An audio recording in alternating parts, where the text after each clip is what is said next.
so guys আমরা তো আছি শিরিলের দহন দিছে নতুন তো এন্ডে শিকর কিস্তি দিন দিও আমার শিকর দেনা নাই এ ফাইনালি এই দহন পাইছি যাব আরিছে দহনি মারিছে দহনি শিকর কিস্তি দিলাক সাল ডাউন পেমেন্ট কয়টা করবেন দেখতে দেওয়া যাবো আনজাবো মাটি দলিল আর খাজনা পাতি কিছু একটা নিয়ে হেন খাজনা পাতি কি করনি বলে খাজনা পাতি নাকি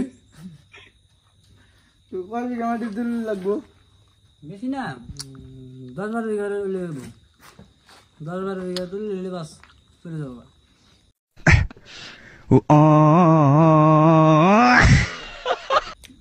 সো টেনশন না আমি সব নিয়ে আইছি